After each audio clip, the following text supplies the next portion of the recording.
Kagame is actually one of Africa's biggest problems because Congo is the biggest dissettlement of Africa that causes Africa never to unite. And Kagame is the reason why we've got the Congolese struggle. The DRC, my basic understanding is that it's the wealthiest country in Africa, on the continent from a mineral perspective. In the world, yeah. It's the wealthiest country in the world from a natural resources perspective. 100%. And you're saying Paul Kagame has a part to play in that? Yeah, people don't understand that we always hear about the Rwandan genocide. The Rwandan genocide was started by Paul Kagame. And he started the Rwandan genocide because he wanted to take power by force in a country that would have never elected him into power because he came from the minority Tutsis who used to be supported by the colonizer and used to be the administrators on behalf of the colonizer. So for Paul Kagame to come back as a Tutsi to come and take power in Rwanda, he needed to do something. And what he did is he started the genocide. He started the genocide by bringing down a plane that had two presidents, Hutu presidents, the Burundian president and the Rwandan president. Paul Kagame and his RFP forces shot down the plane when it was landing back in Rwanda from actually an AU meeting. And when that plane came down, then it inflamed the Hutu people who knew that they were RFP fighters who were trying to take power by force. And so they began to fight against Tutsi people who they felt wanted to come and take over power. While they were doing that, Paul Kagame himself sent his forces to murder his own Tutsi people on a whole-scale level to make it look like a genocide so that he could then have his forces come into Rwanda and take over power militarily under the guise of stopping a genocide against Tutsis. These are all things that are factual. Well documented. Jeez. It is actually something that the International Court of Justice wanted to persecute him for, and then the Americans covered up for him and the French covered up for him so that it wouldn't come out. But Paul Kagame came into power by murdering his own people. Then when he did that, he then took Laurent Kabila, who was now living in Rwanda, to go and take over power from Mobutu Sese Seko.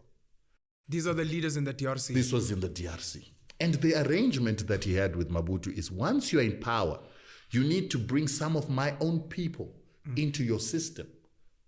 And the reason why he wanted to bring his own people into the system is that the Tutsis see themselves as a superior people to Bantus.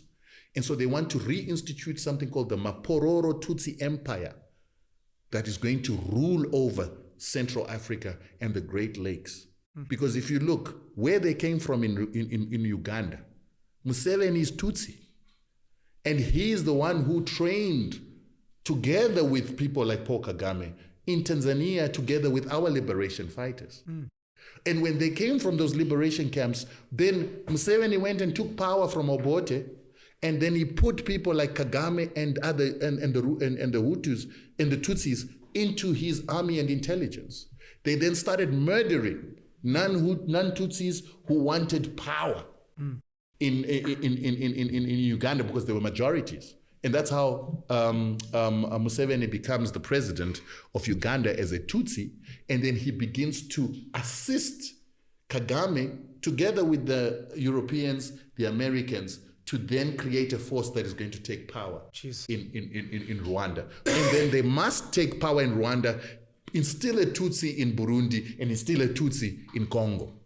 So when they then succeeded in getting what do you call him? Kabila into power, Kabila refused to put Tutsis into his government. And when he refused, then Kagame and Museveni then sent their armies and rebels into Congo with an intention to remove Kabila. Kabila then ran to SADC. And that time SADC had an organ, or the military institution was called the organ, which was being headed by Mugabe. And he said, listen, they want to overthrow me. And he gave them the reasons why they want to overthrow. Mugabe sent a fact-finding mission that it consisted of Zambians, Namibians, Angolans, South Africans, and everybody from SADC region. And he realized that this was actually a problem. So they went to Uganda, they went to Rwanda, they couldn't find Museveni when they went to Uganda, they couldn't find Kagame when they went to Rwanda, but they got information that there was going to be an overthrow of Kabila, and then the UN was going to be forced to actually come up with a policy that says Congo must be broken down into 5 countries. Jeez. The 5 countries would then be easier to loot for the West through Uganda, Rwanda, and their own people that they would have placed within the Congolese system.